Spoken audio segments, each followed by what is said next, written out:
So hey guys, welcome back to another video. तो आज की इस पर्टिकुलर वीडियो में आपको बताने वाला हूँ कि आप किस तरीके से जोन की जो प्रेडिक्शन है वो हमेशा आपके जोन जो है वो आपके फेवर में, जैसे कि ओआर मावी है और घातक है, इन जैसे एजिल के जैसे आप भी एक लेजेंड एजिल कैसे बन सकते हो।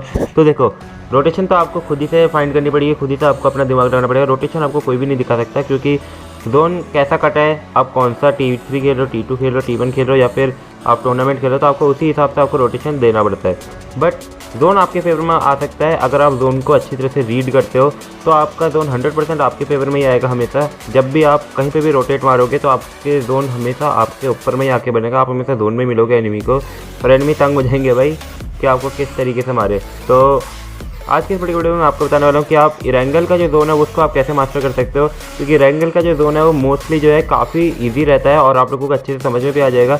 बाकी का जो मिरामार और जो सैनॉक है उसकी वीडियो भी हम लेके आएंगे, आप कमेंट सेक्शन में बताना अगर आपको उसकी वीडियो चाहिए। और अगर आपको इरेंगल की और डिटेल्ड वीडियो चाहिए तो फिर मैं आपके लिए लेके आऊँगा। आपको बस एक कमेंट सेक्शन में बताना है मेरे को कि चाहिए कि नहीं चाहिए। और इस वीडियो का लाइक टारगेट रखते हैं 5 लाइक्स का, तो देखते हैं कि हो पाते हैं कि नहीं। तो अभी जैसे कि आप अपनी स्क्रीन में देख सकते हो कि जो जोन है फुल अपनी तेज़ी के साथ आ रहा है। तो अब मैं आपको बताऊंगा कि ये किस साइड को जाएगा। देखो, अभी ये है फर्स्ट जोन और ये फर्स्ट जोन मतलब कट चुका है। अब जो कटेगा वो होगा सेकंड जोन। तो फर्स्ट और सेकंड जोन काफ़ी नॉर्मल जोन होते हैं, वो आप मतलब इतना ज़्यादा हार्डशिप नहीं देते। लेकिन जो थर्ड जोन होता है हमेशा वो मतलब उसका यही रहता है कि उसको हार्डशिप देना आपके अगेंस्ट में, मतलब आपके फेवर में भी आ सकता है बट औरों के लिए मतलब हमेशा वो हार्डशिप रहता है वो जोन। फिर उसका फोर्थ जोन सेंट्रल होता है और फिर उसका सिक्स जोन कई बार जो है हार्डशिप देता है, बट सिक्स जोन से फिर एक चीज़ स्टार्ट हो जाती है कि अगर वो हार्डशिप देता है वेस्ट की साइड को तो एक बार वो ईस्ट की साइड को कटेगा ही कटेगा। तो अभी आप देख सकते हो जोन अपने फुल तेज़ी में आ रहा है और अभी मैं आपको थोड़ा सा फास्ट फॉरवर्ड करके दिखाता हूँ कि किस तरह को कटेगा ये।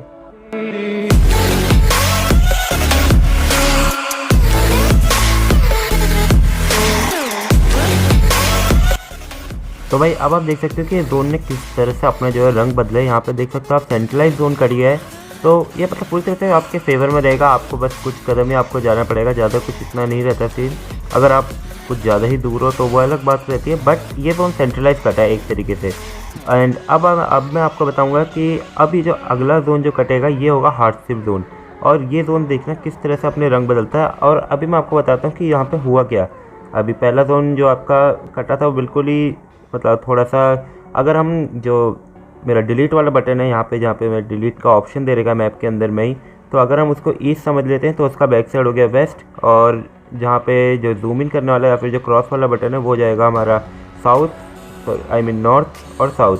तो अब मैं आपको बताता हूँ कि किस तरीके से यहाँ पे जोन कटेगा।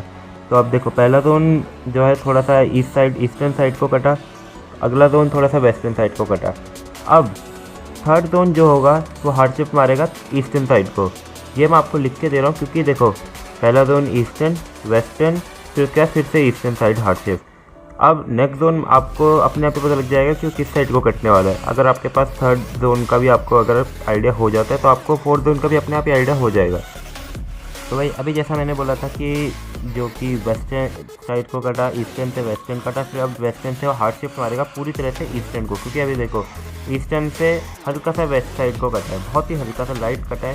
अब लेकिन ये जो हार्डशिप मारेगा, जो बहुत ही बुरा वाला जो हार्डशिप मारेगा वो यहाँ इस ये वाला जो जोन है ये मारता है। थर्ड जोन जो है अभी ये मारने वाला है हार्डशिप, बहुत ही गलत वाला ईस्टर्न साइड को मारेगा मिल्टा ब्रिज में, मतलब कि जो नोवो ब्रिज जिसको कहते हैं वहाँ पे ये बहुत ही गलत वाला हार्डशिप मारने वाला है। तो अभी आप देखो किस तरह से लेता है हार्डशिप। तो भाई यहाँ पे थर्ड जोन जो है हमारा यहाँ पे चालू मतलब एक तरीके से ख़त्म हो चुका है, और अब जो है फोर्थ जोन आने वाला है। अब फोर्थ जोन में किस साइड को कटेगा ये सबसे बड़ी प्रॉब्लम होती है। तो ये तो भाई मेरे को भी इतने अच्छे से नहीं पता, क्योंकि मैंने काफ़ी ज़्यादा रिसर्च करी, तो मेरे को भी यहाँ पे समझ नहीं आ रहा है कि ये किस साइड को कट सकता है जोन, क्योंकि कई बार जो जोन है वो हल्का सा लेफ्ट साइड को कट रहा था और कई बार जोन राइट साइड को कट रहा था। बट इतना यहाँ पे प्रीटी श्योर आप हो जाओ कि ये जो जोन है ये उस वाले आइलैंड को ही कटने वाला है, मिलिट्री वाला आइलैंड को बिल्कुल नहीं कटने वाला है। तो अभी हाल फिलहाल तो ये जो आइलैंड है ये फार्म की साइड को कट जाता है, और इसका मेरे को नहीं पता है किस तरह से कटता है। बट यहाँ से अब आप बहुत ही ईजीली आप आइडियलिंग कर सकते हो, अपने जोन प्रेडिक्शन कर सकते हो, क्योंकि देखो ये हल्का सा कटा है साउथ वेस्टर्न साइड को, अब ये कटने वाला है ईस्ट वेस्टर्न साइड को, और फिर इसके बाद एक हार्डशिप मारेगा जो है साउथ वेस्टर्न साइड को, और वहाँ पे फिर जाके हमारा गेम जो है ख़त्म हो जाता है। तो ऐसे ही करके कुछ होता है, दो जोन जो है वो हल्के हल्के कटते हैं, फिर उसका तीसरा जोन जो है वो हार्ड कटता है। तो आप इस तरह से आइडियलिंग कर सकते हो और इस तरह से जो है जोन प्रेडिक्शन। तो देखो भाई अब जो है ये वाला जो जोन है ये हल्का सा कटा है ईस्ट वेस्टर्न साइड को, ठीक है। और अब ये कटने वाला है साउथ वेस्टर्न साइड का और 6 जोन है, तो इसका मतलब हार्ड शिफ्ट मारेगा, मतलब 3rd और 6 जोन हमेशा हार्ड शिफ्ट मारेंगे। और 6 जोन के बाद हार्ड शिफ्ट नहीं बोलते उसको, वो जोन का फेवर कहेंगे, मतलब एक तरीके से हार्ड शिफ्ट ही होता है। बट हार्ड शिफ्ट तब बोला जाता है जब आपको मतलब बिल्कुल पहुंचना बहुत ही मुश्किल है, जोन में एंटर करना बहुत मुश्किल है, लेकिन लास्ट जोन में आपको फाइट लेके जोन मिल सकता है और फाइट लेके आप अपना जोन जो है डिफेंड कर सकते हो। तो आई होप आपको वीडियो अच्छी लगी हो। और रोटेशन जो है आपको अपने आप से मास्टर करनी पड़ेगी, आपको अपने आप से देखना पड़ेगा और सामने वाले एनिमी टीम को आपको देखना पड़ेगा। और मैं आपको यही बोलूँगा कि आप जो है एक परमानेंट स्क्रिम्स खेलो। और मैं आपको एक तरीके से एक मतलब सलाह देना चाहूँगा कि आप UDA जो होते हैं अंडरडॉग अरीना, उसके आप खेला करो, क्योंकि वो काफ़ी बढ़िया उनकी लॉबी आती है, आपको काफ़ी ज़्यादा अपॉर्चुनिटी वहाँ से मिलेगी, काफ़ी ज़्यादा टूर्नामेंट की। अगर आप वहाँ पे टॉप की टीम रहते हो तो आपको बहुत सारी वहाँ पे अपॉर्चुनिटी मिलती है और आप वहाँ पे चेकआउट कर सकते हो। डिस्क्रिप्शन में लिंक दे रखा है UDA का, और इंस्टाग्राम में आप मेरे को फॉलो कर सकते हो। कोई भी चीज़ पूछनी है तो आप मेरे से पूछ सकते हो।